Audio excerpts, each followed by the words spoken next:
it's going to look good next year. It's going to look good the year after that. Yes, sir, there she goes. The Toronto Blue Jays take 3 of 4 from the Detroit Tigers and keep rolling. They've won 12 of their last 15, and it is officially nothing else besides trade deadline season. Hello and welcome to episode 218, section 138. I'm your host, Mark Hawley. As always, joined by Bryson and Jacob. How are you guys? It's good to be back, Mark. And of course, throughout this stretch, the Jays continue to play their best baseball pretty much, I guess, at the season thus far. After that abysmal road trip a few weeks ago, the Jays, since I believe that last game in Seattle, I believe they're 12-3 or something along the lines of that. So they've really turned things around quick.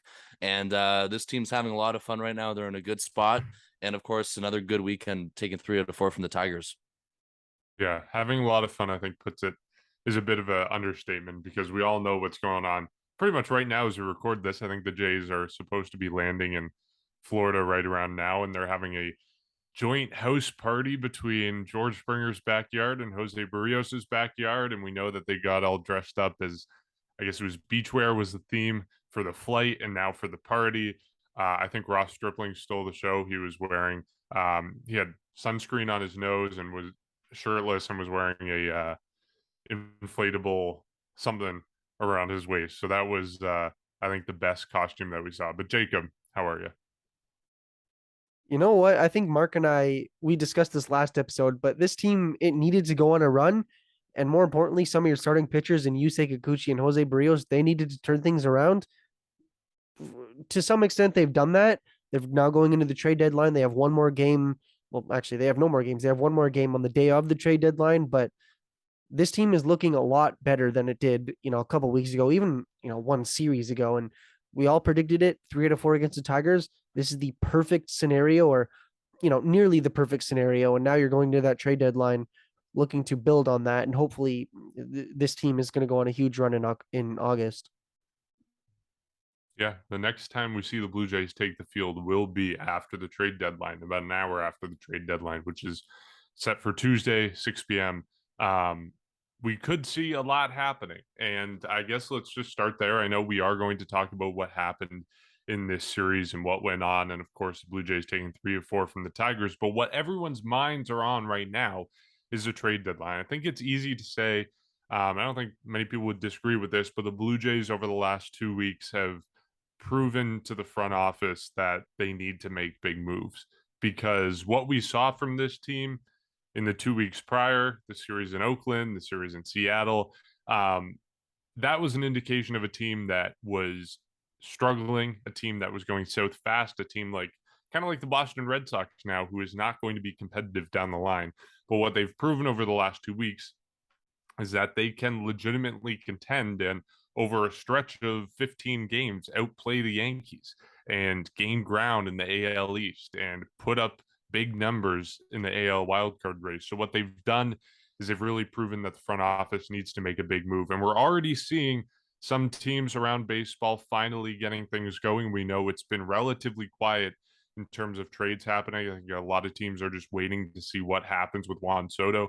And once he gets traded or the Nationals definitively say we are not going to trade him, then we're going to see a kind of cascade, a waterfall, the dam being broken, and trades going everywhere. But I think until then, it's going to stay relatively quiet. But since the last time we spoke, and since we spoke about the Benintendi deal going to the Yankees, Luis Castillo is kind of the first big domino besides Benintendi to fall on the trade market. He's going to the Seattle Mariners for 3 prospects, and not just any 3 prospects, the 3 of their top 5 prospects in their system.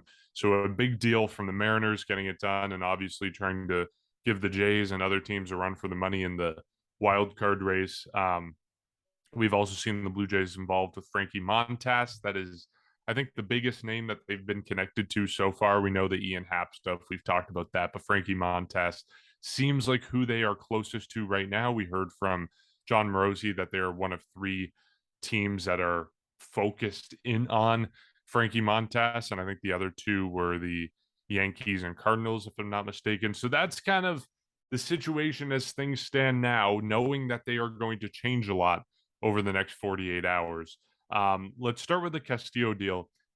In my mind, it kind of forces the Blue Jays' hand.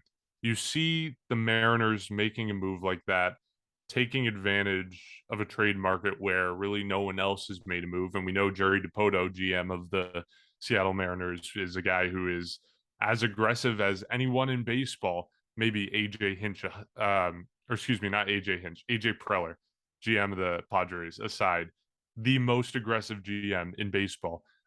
He's putting the Blue Jays and the rest of the teams in the wild card race on notice, saying, you got to make a move. We're improving. If you want to match us, you need to fork over prospects as well. And I think that's what the Blue Jays have been told and have learned this weekend. And hopefully we'll see it unfold over the next few days. Well, first of all, he's telling the Blue Jays they need to improve, but he's also telling the Blue Jays and really all of Major League Baseball what they need to give up in order to get any type of top level players, because it was it was a lot, I think, for Castillo, and justifiably so. Obviously, you're not going to give up a guy for nothing, especially if you are a team that's trying to rebuild, trying to gain prospects. But what I thought was very, very noteworthy, you heard Buck Martinez and Dan Schulman. I think it was maybe the fourth or fifth inning of today's game. They said that the Blue Jays gave up less for Jose Barrios than the Mariners gave up for Castillo, and it's not really a market where you can now give up, a couple prospects or a couple prospects in a major league player for top level players. And if you're the Blue Jays, you're sitting here, you're thinking, okay, well, we could use a starter. I know Castillo is the type of guy who, especially with Montas kind of under contract for next season, could be of use or would be of use for this season and next season. But if you're looking to get somebody like that, you can't really give up mid-level prospects or no major league talent, or maybe mid-level plus lower level major league talent. It's something where you now need to go out and give up higher level talent, higher level players in order to get that. And the one thing that I'm a little nervous about is the Blue Jays might say, okay, we're going to give up a lot for a starter like Frankie Montas, who would be a good player. Absolutely would definitely benefit this team down the stretch. And especially if you have, I don't know, maybe 4 or 5, I guess now they have 4 straight starters that you can 100% rely on to some extent with Ross Stripling, but you have 3 to 4 guys that you can rely on. You then add Frankie Montas. Would the margin of improvement be as great as if you were to go and get, I don't know, a reliever or an outfielder or any type of other position player? And that's where I'm a little nervous, is because you don't want to give up too much in order to get a starter or any position when really you could improve elsewhere on this team. But I think it's going to get very, very hectic over the next couple of days, as now we're recording Sunday night.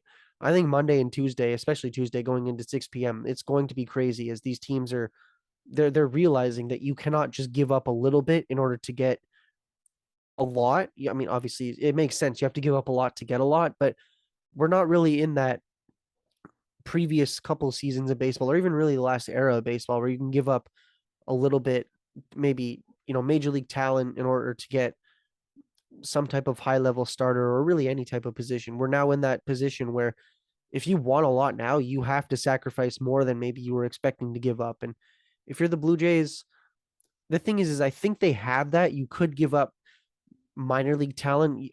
We've heard Gabriel Moreno, Jordan Groshans, those names have been discussed.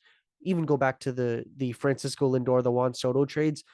I'm not lacking confidence that the Blue Jays could make a trade for a elite player.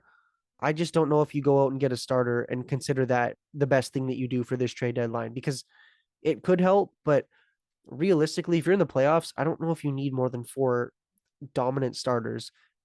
It could help, absolutely, but do you really need, say you're in the World Series. I know I predicted that far too many times, but say you're in the World Series and it goes 7 games, it goes the max. Do you really need to give up a ton for maybe 1 start, maybe at most 2 starts for a starting pitcher? I think it might make more sense to go and get a reliever, position player, something like that. But it's one of those situations where the Blue Jays will benefit from getting a starter, but I think now that the market and the precedent has been set, you kind of have to look at, okay, how else can we improve this team without breaking the bank? Because it doesn't make sense to me to go out and get a top level starter, knowing that that's not necessarily the weakness of your team, at the cost of potentially your future or potentially players that are more of a benefit right now, but it's going to be, I think it's going to be a really ridiculous and crazy next couple days, because as teams are realizing, like, yeah, you now actually have more of a chance than you've expected to with these expanded playoffs. And the Mariners, even the Orioles, I think they're what now, 3 games out of a playoff spot. Like, this playoff race is going to get nasty, and teams over the next couple days or next couple hours, really, they're going to be making a lot of moves. And I think the Blue Jays, if they can consider this trade deadline a success, don't break the bank on a position that isn't requiring you to break the bank. Like, go and get maybe a reliever or some type of, to a lesser extent, position player in order to beat these teams. Like, you don't need to go get a top level player in any position. I think you just need to go and address the team's needs, and then we'll go from there. It'll be an interesting one. And I found the Luis Castillo trade very interesting. It just, first of all, the price they gave up, obviously, it was a lot. Marky went over it. And quite frankly, I don't, it's hard to see. I understand that a lot of people can criticize the Seattle Mariners for doing that. But in my opinion, for what they gave up for somebody like Luis Castillo, I give them credit for doing that, because if they weren't going to do it, then guess what team Luis Castillo would be on probably in a couple days? He'd probably be a Yankee. And then, of course, the same thing over and over again with the same teams getting the same players like that. So I'm fine with the Seattle Mariners giving up what they gave up for that. You know, I don't know, like, I guess in a way it sets a precedent, but at the end of the day, teams have to get rid of these guys by 6 p.m. on Tuesday anyway. So if it all depends on how teams, I guess, negotiate back and forth. But, I don't really look at that and kind of get concerned at other things that are out there for this team. I agree with you in a sense that I think relievers or the bullpen should obviously be one of the main areas of focus, maybe over the starting pitching. But of course, that's something that I'm sure they're going to entertain throughout the rest of the weekend and kind of see until, I guess, right at that point, if they're going to make a move for another starter or not, because we all know what pretty much the rotation has been this year outside of, Alek Manoah and Kevin Gausman, who have been your best two. And of course, Ross Stripling's been there. He's been giving you innings. Jose Barrios is another guy who you need a big second half from. He just finished July with an ERA of 3. So that is, I guess, encouraging in one way, because that was a lot, or in general, just the month of July for Barrios was a lot better. And of course, he ended it off today on the Sunday game on a really good note. So that's really, I guess, encouraging there. If you can figure out Yusei Kikuchi for the rest of the way as well, kind of, I guess, pitch similarly to what he did this past series, of course, his first start back from the IL. I think you're fine with that as well. So if you can kind of figure those two guys out at the back end of your rotation, you might be in a good spot. And it all depends with another starting pitcher. Ross Stripling's a guy that can go back and forth from the bullpen. We've talked about this.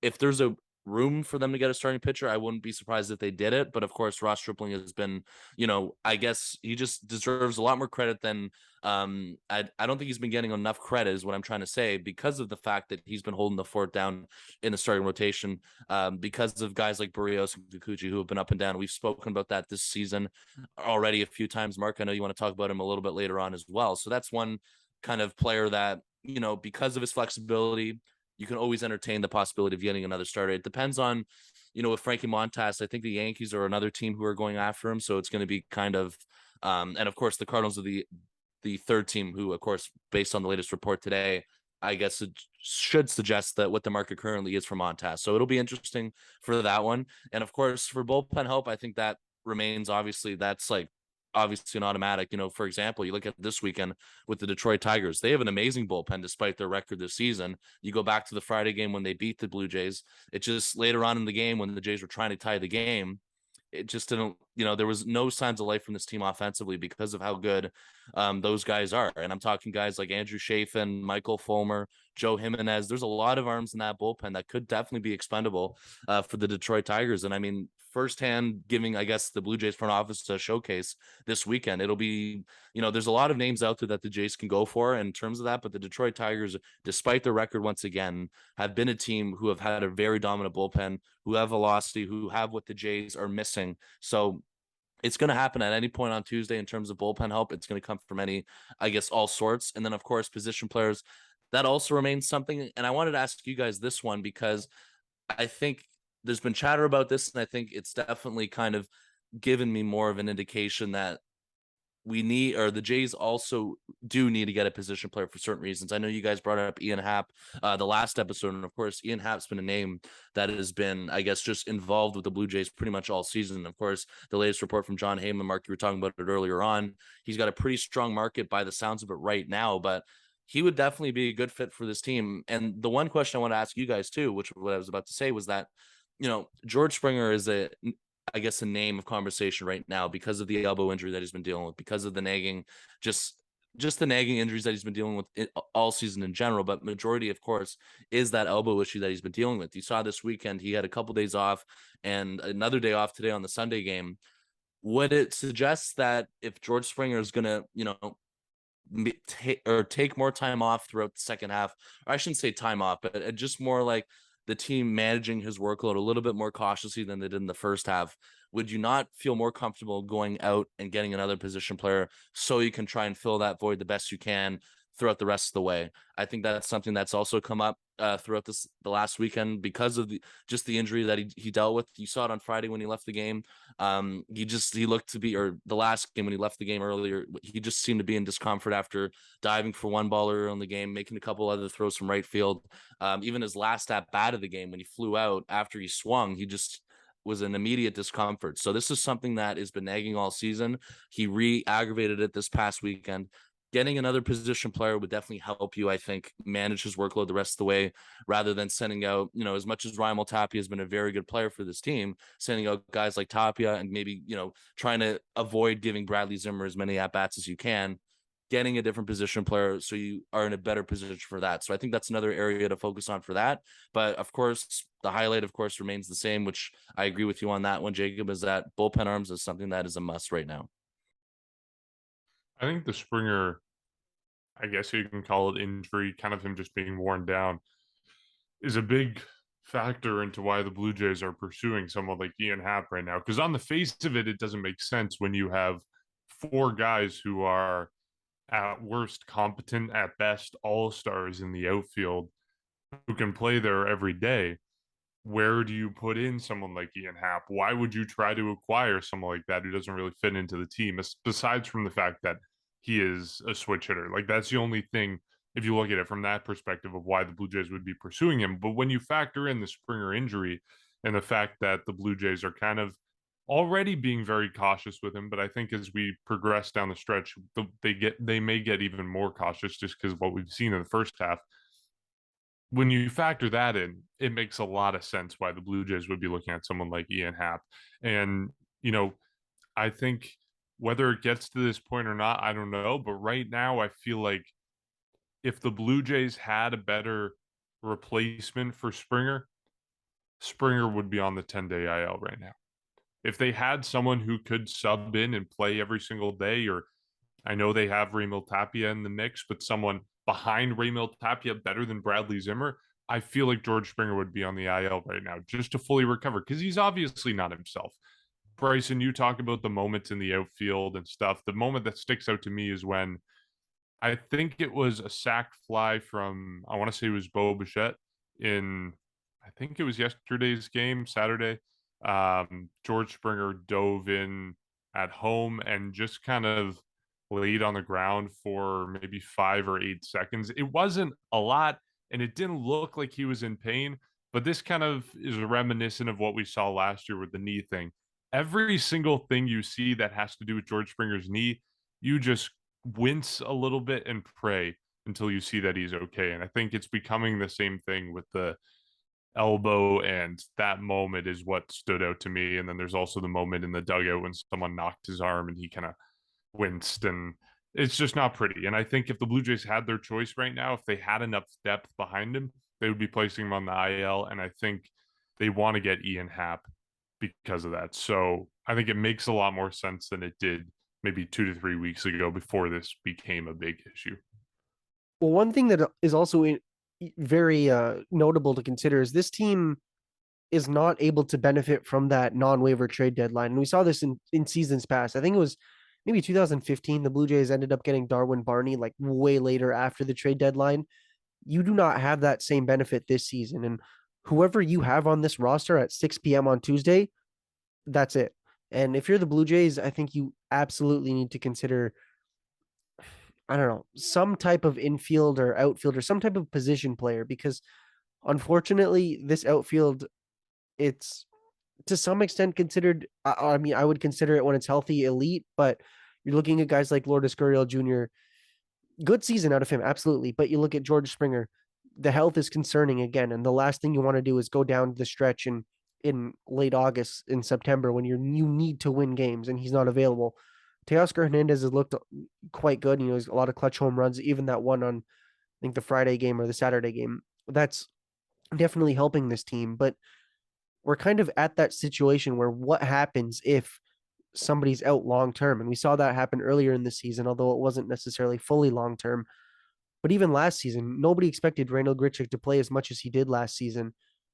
And to some extent, the offense wasn't as good as it could have been, although throw in 40 home runs out of Marcus Semien or whatever it was, 42, 43, like that obviously is going to change things. But this team, as much as I want to say that it needs to improve in the bullpen, and to be honest, that's all I really think it needs. Like if you go status quo, maybe rest Springer a few more days, hopefully DH him, although that doesn't really help with the elbow because he's going to swing. But if you're able to go status quo, get him healthy, all I think you needed to do is go and get some type of really relief pitcher, because think of it last season. I think it was Gerard Dyson. Like, they have the speed in the outfield. It's not like they need those defensive replacements. It's just they need to get fully healthy and they need to get those relievers in, because without that, it unfortunately this team just straight up is not as good. And even I think we saw it this season, especially, or really like this last week, with guys like Max Castillo going down to the minors, not because he's not performing well, but just because of that's how relievers are dealt with these days. Like, you need extra options, and really coming back down to the playoff race and in the playoffs, you need those options in the game. And if I think that still is the key that this team needs to go out and acquire in that position. At least you need to go out and get starters, or I mean, you can look at starters, but you need to primarily get relievers. And if you're in that situation where you're focusing more on the outfield or some type of position player because you're worried about the outfield or any of that area of the team, then I think the focus could be a little bit, it could be derailed a little bit, if that makes any sense. And you hope that guys like Springer are able to turn things around and keep healthy, because if that is what the need of this team is right now, then we might see a little bit of a lackluster deadline. So, sorry, I'm just trying to piece together what your position is. The Blue Jays should prioritize getting relief pitching and not go out of their way to get anyone else. Well, I think that's the biggest need of this team. Like, if you desperately think that an outfielder, say outfielder, we'll call it outfielder. Okay, you need an outfielder, it makes sense, but I don't want to see them break the bank or focus too much on that, when realistically the big need of this team is the later innings of the game, or middle to later inning of the game. I disagree. I think if you so let's reverse engineer it. We want the Blue Jays to win a World Series this year. What do they need to do to win a World Series? Right now, with the way the playoffs are structured, they're going to need to, first off, make it to the playoffs, which is they are on track to do at this point. They need to beat whoever the wild card team is. It's most likely going to be some sort of combination of the Mariners, or the Red Sox are still in the mix. The Orioles are in the mix there. The Rays are in the mix there. The Guardians are in the mix there. I think the Blue Jays, if they are hosting, have a legitimate shot of beating all those teams. So you don't need to improve at this point to beat those teams. Then you go into the division series. You need to beat whoever's playing in the division series. Right now, it looks like it's going to be the Yankees. Right now, the Blue Jays are not good enough to beat the Yankees. And I think they have to do a lot to be good enough to beat the Yankees. And that's why I want to see the Blue Jays go out and get Ian Happ and get Frankie Montas and get Scott Barlow or Gregory Soto or whoever it is in the bullpen. Because in order for them to get to the World Series, or even to get to the championship series and beat the Yankees, beat the Astros or whoever it is in the championship series, and beat whoever it is in the World Series, they need to improve, and they need to improve dramatically. It's not improving the bullpen, and then they'll be good enough to beat the Yankees. It'll get them to playoffs. And yeah, maybe they're the second best team in the entire playoffs behind only the Yankees, but they're still going to run into the Yankees. So they need to be able to beat them in order to get to the World Series. So that's kind of where I stand on the level of aggressiveness for the Blue Jays, because yeah, they're going to be one of the best teams, I think, if they get relief pitching, but one of the best is also the Yankees, and the Yankees are better than them. So they need to drastically improve their team to be better than the Yankees, I think. 100%. I'm with you on this one as well, because of the fact that you're not, that's the key thing, is that you're not just, a few little things away from taking that. You need a few, or you need more than one trade. You need probably quite a in terms of just getting relievers, you need more than one relief trade, and that's just talking about relievers. And that's why I mentioned the Ian Happ thing. Of course, you guys mentioned it, of course, the last episode, but I mentioned it kind of in correlation with the George Springer injury. You need more flexibility on that part. And I think the other thing is the one thing that we didn't have with this team a week ago, or I should say 2 weeks ago, when they went through their little, I guess their last tough stretch throughout that road trip, is that the good baseball that they've played coming off of that and just going on that 12-3 run, getting, I guess, just recovering from that road trip. They're not only showing the front office, or they are showing the front office that, hey, you need to go out and get more people, because if you do, then you're capable of taking runs at these teams. And I think that's important. This is a team that had World Series expectations coming into the year. You have to be aggressive. I completely agree with you on that, especially because of where the team currently is. If this team currently was struggling like they were a couple of weeks ago, maybe a little bit of a different opinion. But the fact that they went on this run over this last homestand, and they've shown that they are capable of this, of course, and they're slowly, we think, are putting everything together finally now for the stretch run of the season. You need help. And that's why if you're going to get a starting pitcher, you have to entertain that. I completely agree with you on that. Bullpen arms, that's been a must for months now. And position players, if you want assurance from a George Springer IL stint, or if that's something that maybe it's in the cards, if you get an Ian Happ, you have to. You want George Springer playing for this team in October. You want everyone to be as healthy as you can be. I think getting these guys is going to get you and put you in a much better direction. And of course, what you were talking about, the goal is obviously to get to the playoffs. That's a must. And of course, from there, you want to go on a run. And I think step one is obviously getting into the playoffs. But other than that, you want to win a World Series. You want to take a run at teams like the Yankees. Right now, it's just not enough. And that's why this upcoming Tuesday, moves will be made. We just don't know when exactly up until that point, but moves will be made. And it's pretty easy to assume it's going to be more than one move. They need a couple of moves at least to, I guess, position themselves in a much better position. And if you have to spend a little bit, then you have to spend a little bit. If that means giving up Gabriel Moreno in one trade, guess what? You have to entertain doing that, because this is a team that's trying to win a World Series, or at least get to that point. And I think to make your team better, you have to entertain these options, and you got to be aggressive.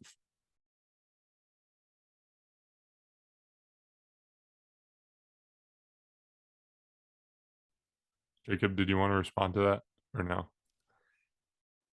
Given You that have we a just like ripped you apart. no, I mean, like, you have a point. It's just the way I see it is if George Springer goes on the AL, that's obviously, then that completely shatters my whole point. But I think the thing is with this team, I'm not saying they can't make other moves, but if your big move is not the bullpen, or at least not in the pitching side of things, then I don't know if you can fully consider this to be a good trade deadline. Like, you can obviously go and acquire Ian Happ or any type of outfielder, but the last thing that I want to see is this team have needs and then not go and necessarily target those needs because they anticipate or project that something's going to happen somewhere else. Okay. Well, agree to disagree on that count. That's the trade deadline.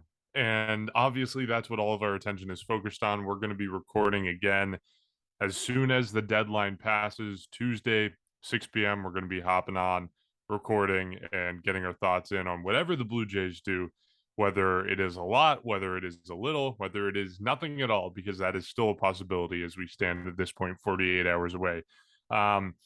Let's talk about some of the other stuff that went on. Of course, the Blue Jays winning 3 of 4 against Detroit. I guess let's start with the pitching, because that was the big story heading into this series. It was whether Yusei Kikuchi could come off the injured list and have a good start. And He did. I mean, he went five. I was predicting him to go 2.26 earned, and he ended up going 5 innings. He gave up 1 run, I think. So a lot stronger than I anticipated. And I think because of that, the Blue Jays' need for a starting pitcher at least appears on the face of it to be less dramatic than it was. But at the same time, I still think they need a starter, Frankie Montas, et cetera, et cetera. But that start was very encouraging to see Yusei Kikuchi go out there and perform, even if it is against a team that's the worst offensive team in all of baseball. Well, you know what? At the end of the day, this team needed a big performance out of Yusei Kikuchi, and they got a big performance out of Yusei Kikuchi. And at the end of the day, only 5 innings, like you mentioned, but if you're able to at least lessen the blow of what other teams will demand out of you, then you have to consider that to be a success. And I don't know. I think I'm more sided towards, and you guys can disagree with this, but I'm more sided towards what I said earlier in the episode, in that I don't know if a starter is what necessarily this team needs in order to improve. And it could improve. Absolutely. Like you look at maybe 2015-16, the rotation was obviously good. They improved it. But I think the key here is that this team, in having the good starts that they did over this weekend, and, obviously Kikuchi with those 5 innings that were, a lot better than I think a lot of people expected. And I think Mark and I, we talked about this. I think you expected him to go like 2 innings. I said 5, but it was a lot better than a lot of people expected. And then Alek Manoah, obviously only the 5 1/3, not the greatest start, but you're not really worried about Alek Manoah. And then even the same thing with the Saturday game. You look at, Ross Stripling again, 4 1/3. Not, I mean, you got what you expected out of Ross Stripling. And then even today, Jose Barrios, another good start. And the key here is that this team, they don't want to break the bank over starting pitchers, and they're able to do that by not having those starting pitchers falter against quite a bad team. And whether it's a good team, whether it's a bad team, at the end of the day, this team needed good performances out of their pitchers, and to some extent, or to quite a high extent, they got that. And now this, going into the trade deadline, maybe they're not as concerned about a starting pitcher, even though Yusei Kikuchi had a good start against a terrible team. You could expect that to be something to build off of. And I think we mentioned this in the last episode, but Kikuchi said that during his rehab starts, he kind of reworked his release point. He said it was all over the place going into the injury and then everything, and he really worked on that. And I think he'll likely start potentially against the Rays or the Twins, probably the Rays, I think, maybe in that series finale or the starting game against the Twins.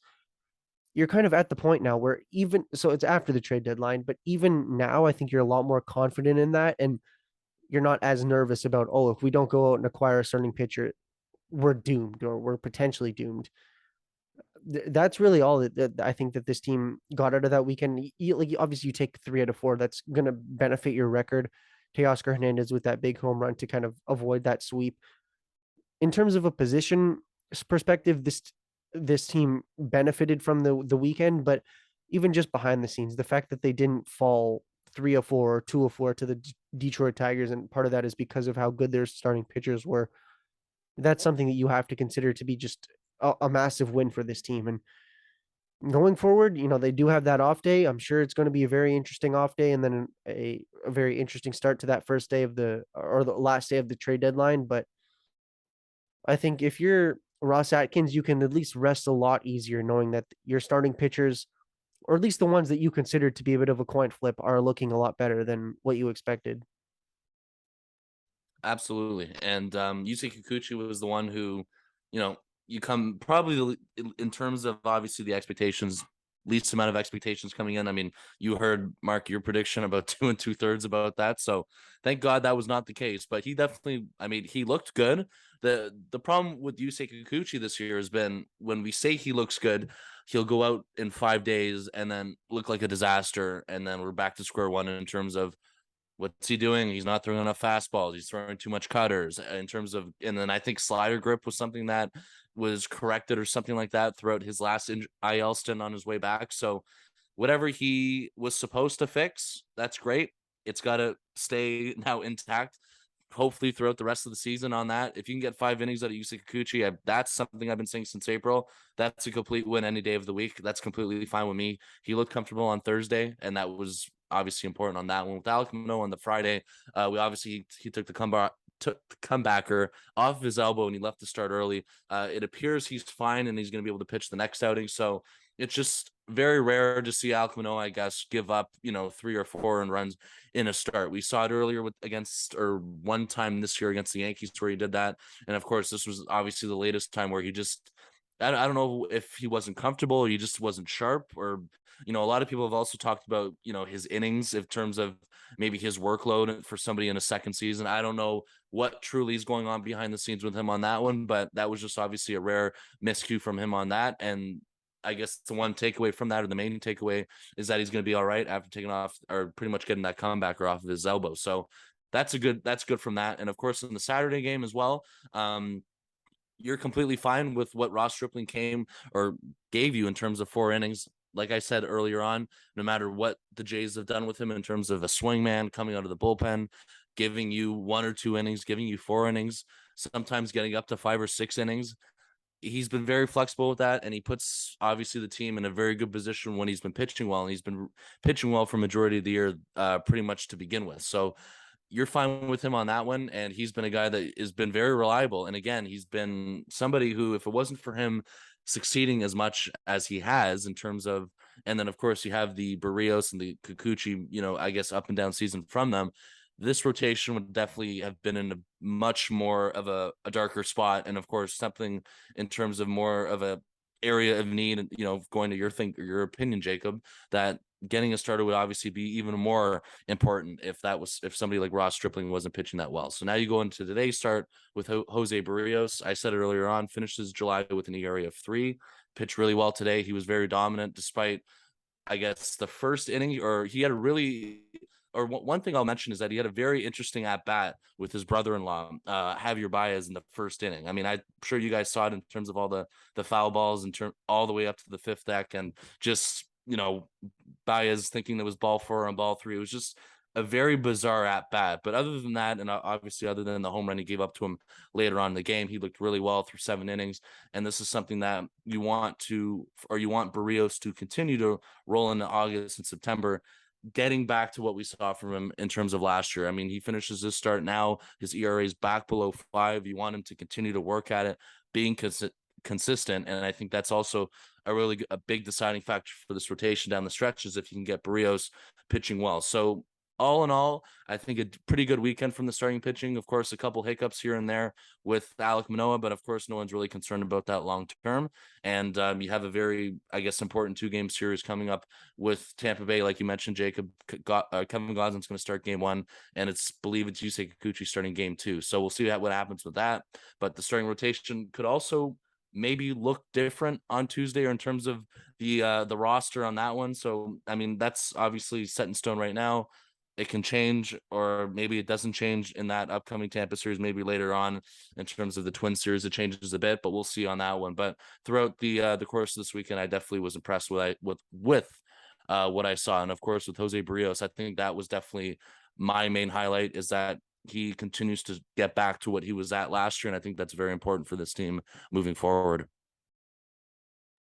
Yeah, definitely encouraging the performance we saw from everyone. And I do want to talk about Ross Stripling, because this is something that I know we're still at the trade deadline, but it's going to become a conversation sooner rather than later, because we are eventually approaching the end of his contract with the Blue Jays. His contract is up at the end of this season.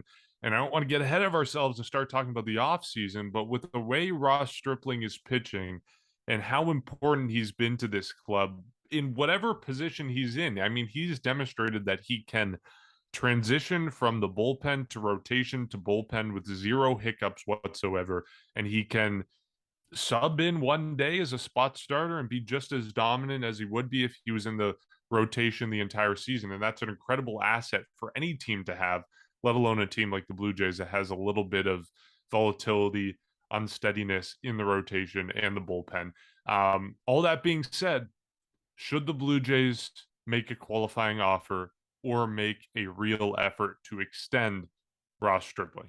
Because his performance this season has been impressive. He's been very important to this team, on and off the field. We see him as a leader in the clubhouse. He was one of the first guys that the media went to for a quote about Charlie Montoyo being fired.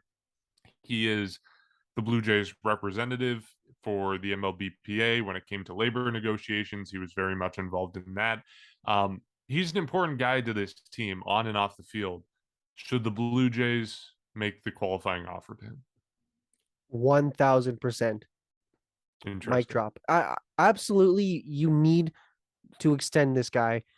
And at the end of the day, worst case, I think it's two different conversations, because extension, like, we don't know the terms of that, but qualifying offer would be 1 year, $20 million.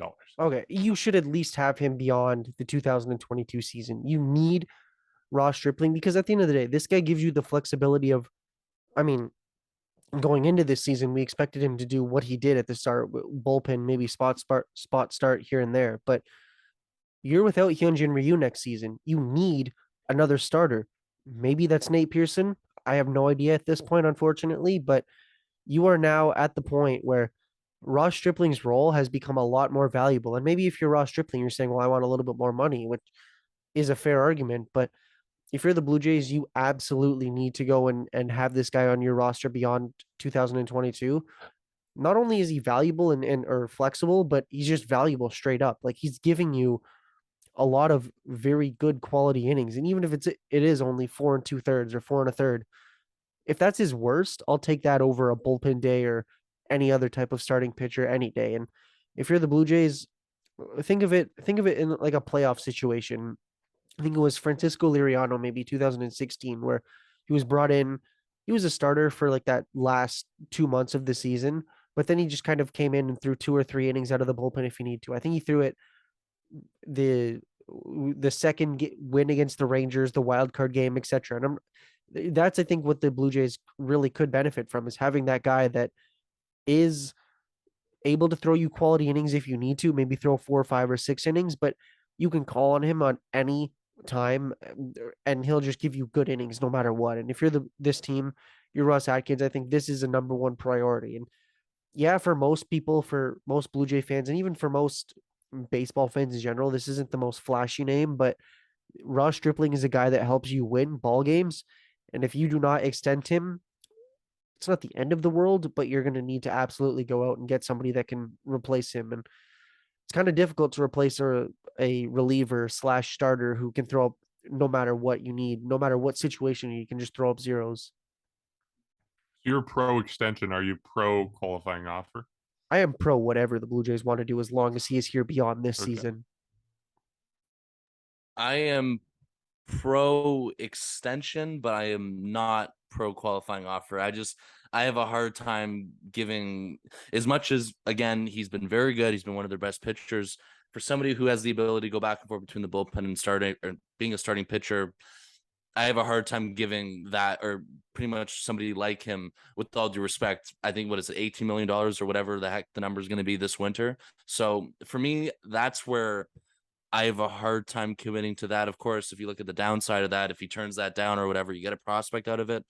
I guess that's a good kind of safety valve. That's the good part about the qualifying offer, despite whatever some people may think of it, of kind of being a manipulative system or not. But, you also kind of have a feeling that he would accept a qualifying offer too for that much money through 1 year. I think as much as he's going to be getting a raise no matter what this offseason, I believe this year he's making $3.79 million. That's a pretty big raise compared to what he was making this year. So if you can find out or work on an extension with him on that, I think that is obviously a better decision. Giving him a qualifying offer for 1 year, as much as it's only 1 year, that does put a lot of money on him throughout the budget or the payroll for 1 year. And, that could lead to some ramifications or kind of not being as flexible as you wanted it to be. So as much as we all love Ross Stripling, and of course I do, I just have a hard time committing a qualifying offer worth that much money, despite what he's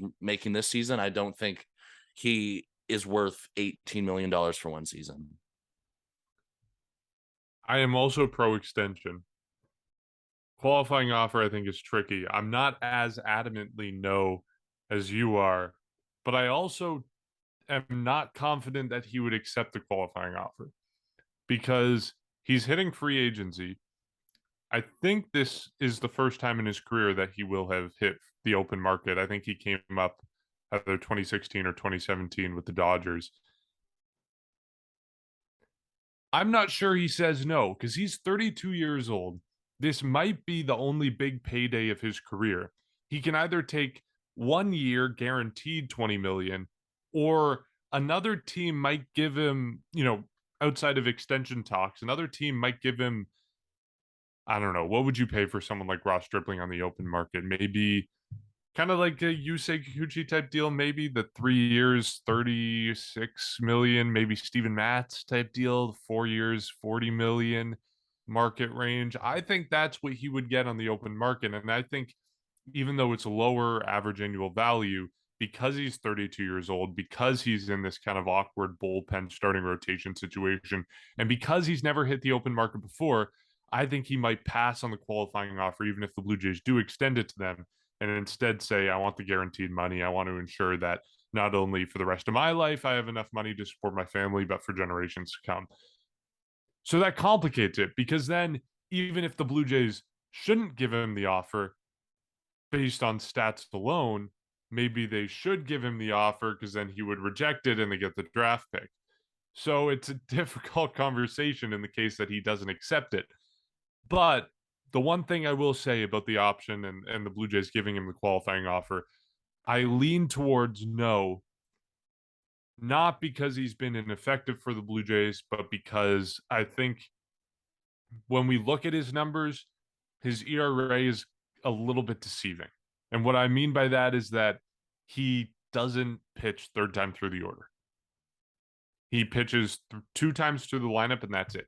And I think it's by design that the Blue Jays do that. They do it on purpose, obviously, because they don't think he can face the lineup third time through the order. And we've seen it a couple times this season where it's really come back to bite them in the butt when he's going longer and he's had some blow ups and, not big blow ups in the grand scheme of things, but worse starts than otherwise. And I think his ERA is a little bit deceiving. So just going back through his game logs this year, only 3 of his 23 appearances, obviously that includes some outings out of the bullpen, but only 3 appearances, he's gone more than 5 innings. That was 6 innings twice and then 7 innings once on July 13th, right before the trade deadline against the Philadelphia Phillies. So that's the reason why I'm a little bit hesitant about this, because yes, he's good, but I think when you look at the fact that he's a starter with a 3.13 ERA or whatever it is, you can't take that at face value because he doesn't have the same amount of innings pitched as other starters would have. So that's why I lean a little bit more towards no.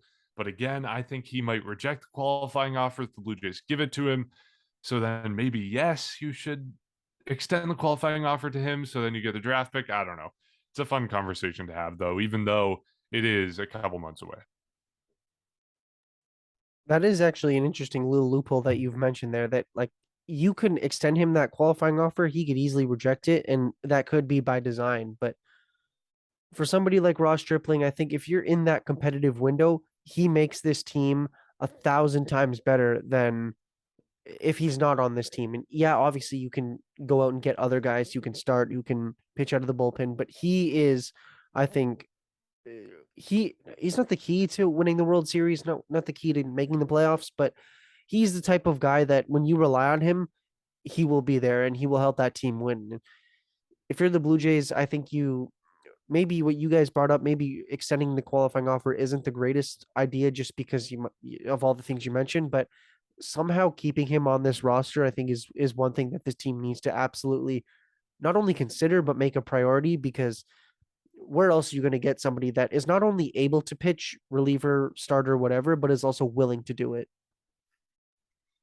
The one thing I'll leave it with you guys, of course, lots of time before maybe my opinion changes or not. Perhaps it does. I think there's a pretty good chance on that one. But the one thing is that it is good content to have for this upcoming winter. I'm glad that we are going to be able to talk about that rather than labor stuff throughout the winter. So with Ross Stripling contract qualifying offer, at least that's something to look forward to with this podcast after the season ends. Yes, we are looking forward to a somewhat regular offseason for the Blue Jays and for every single team in Major League Baseball, and hopefully a shorter offseason than normal. Hopefully the Blue Jays make it deep into the playoffs.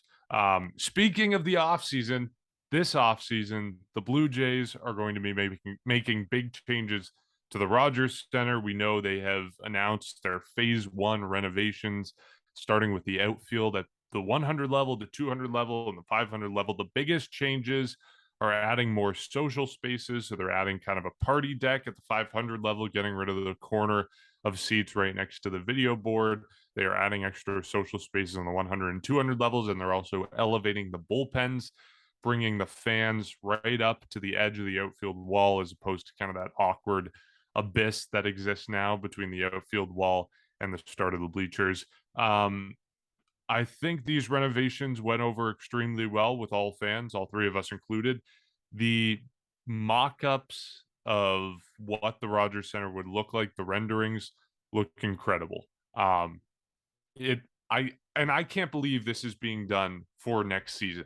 For first opening day, first pitch, 2023, we are going to be sitting in a ballpark with these renovations in place. And to me, that is just the most exciting part of all of this, because I mean, it's a construction project. What do you expect? I feel like there's always delays, and it's always going to be years and years and years until you actually see the results. And, I live in Ottawa, and anyone who lives in Ottawa is very familiar with the LRT and the delays and the train wreck that's been, pun intended, literally.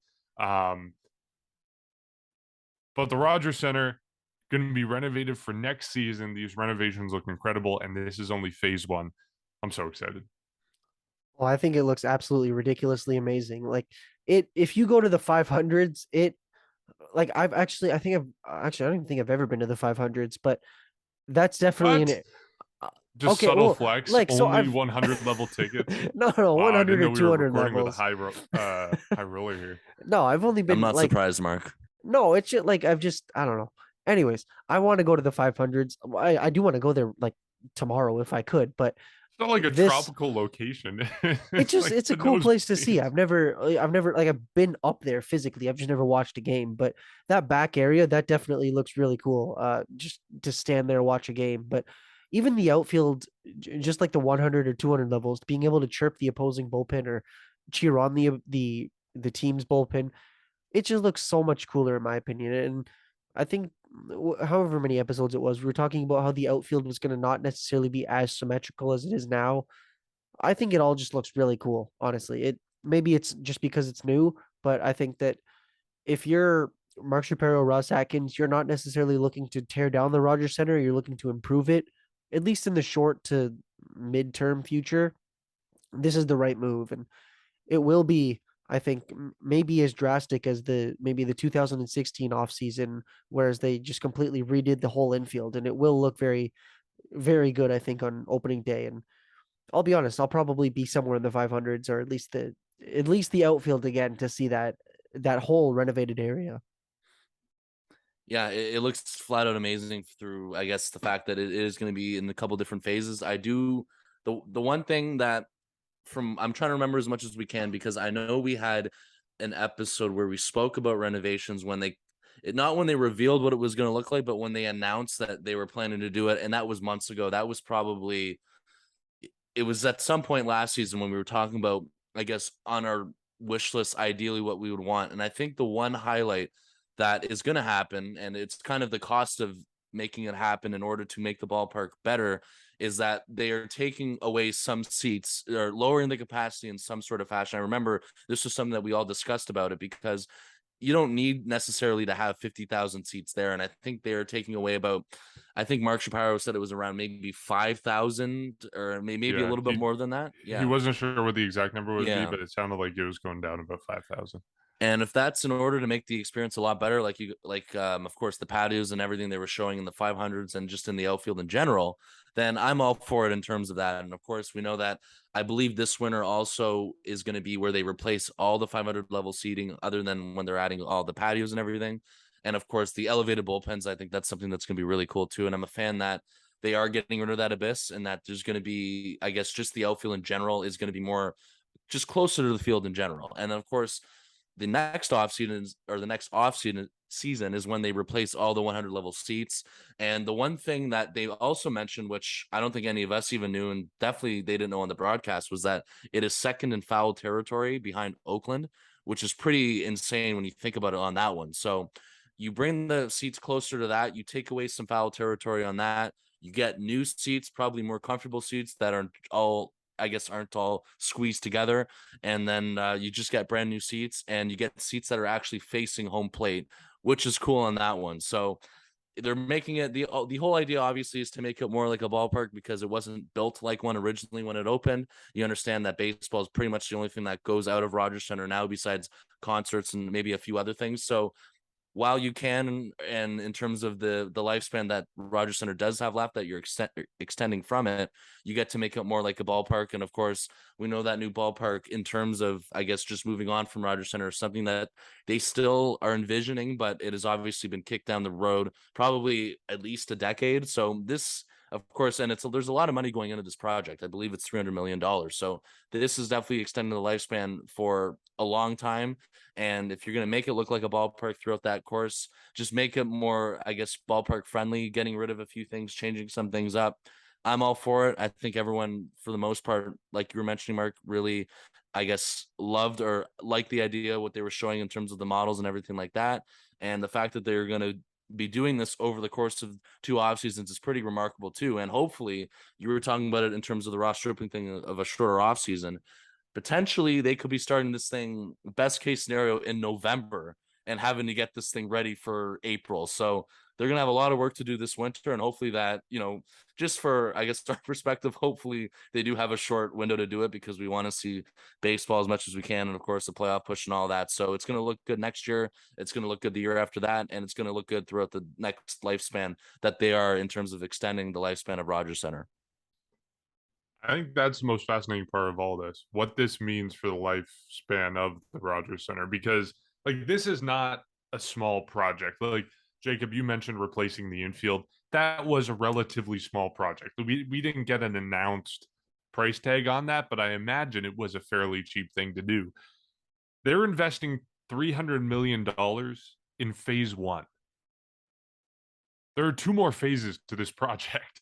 And by the sounds of it, the two additional phases, I don't think we really know what phase three is going to be, but at least phase two is at least the same scale as phase one, if not bigger. So that means, let's assume phase three is the same price tag. You're investing $900 million into this renovation project. You compare the cost of a new ballpark, Globe Life Field, I think, is the most recent example we have. The price tag on that was $1.2 billion compared to $900 million for renovations.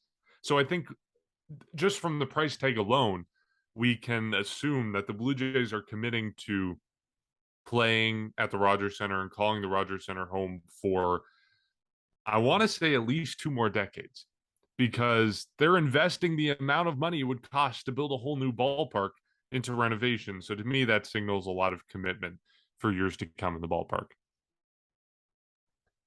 It's definitely it's a fair perspective. I think at this point, the one thing you need to consider on top of improving the ballpark is where else would you build a new one? And That's at the big this, thing. yeah, that's the other big issue. And honestly, I'm fine with the Rogers Center. I know a lot of people have said, let's build a new one, let's relocate, whatever, but I don't really see an issue with it, especially if you're renovating it. Yes, eventually it gets old, but at the same time, Fenway Park has been around forever, and that's a completely different ballpark. I'm not going to sit here and compare the Rogers Center to Fenway Park, but I don't think that just because something is considered old, you need to go and completely change it.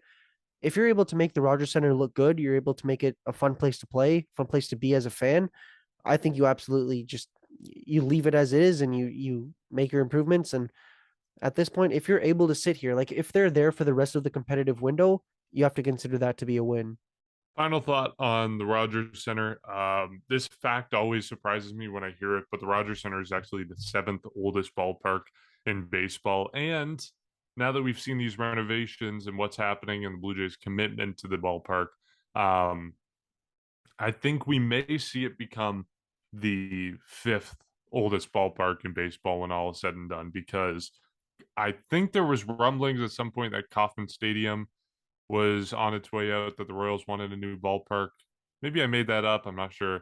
And then Oakland Coliseum is also older than the Rogers Center, and we all know what's going on there. So regardless, I think the Rogers Center is going to climb a few spots up the rankings when all is said and done, which again always surprises me how old it is. But wrapping up this episode, 2 games against the Tampa Bay Rays. Series predictions. Honestly, I think it's a bit of a wild card right now because you're going into this series. It's going to be interesting. You got Kevin Gosman, game 1. We'll see game 2. They have, it looks like Yusei Kikuchi. I don't know. I think the Rays are a little bit of a odd team. I think realistically you're probably going to split. I think that's the safe bet. At best you sweep, but I don't think they're getting swept in this series. But to be concrete, I'll say they split this series. The last time they went on a road trip like this, you guys remember how bad it went in terms of going 1-9 or whatever the heck it was. It was a disaster, and we know what happened to the fan base. And I don't want to go through that again, so that's why I'm worried. And the fact that they're starting in Tropicana Field gets me a little bit even more nervous for that. So I think a split's fair. I think a split is all I want. I'm not expecting them to sweep Tampa because it's Tropicana Field, because it's the Rays. Get out of there with a split before you head to Minnesota. I'm fine with that. I agree with you on this one, Jacob. I'm taking a split. They're going to sweep. They're going to win both the games. Wow. The boys are hot, and nothing is stopping them. They are not facing Shane McClanahan. He started today against the Cleveland Guardians in a 5-3 loss for the Rays. The Rays are 3-7 in their last 10. The Jays are 8-2 their last 10. They're 12-3 since that terrible road trip. The boys are hot. Nothing is stopping them right now. They are beating the Rays in both games. Let's see. Hopefully it happens. I hope I'm right. Okay. 2 games against the Rays. As always, we will catch you next time. And it's not going to be after the next series. It's going to be on Tuesday. As soon as the trade deadline wraps up, we're going to be coming back on here and giving you our immediate thoughts about what goes on, whatever it may be. Frankie Montas, Juan Soto, Scott Barlow, Gregory Soto. Who knows who is going to be a Blue Jay in 2 days' time? But as always, we're looking forward to it, and we will catch you then.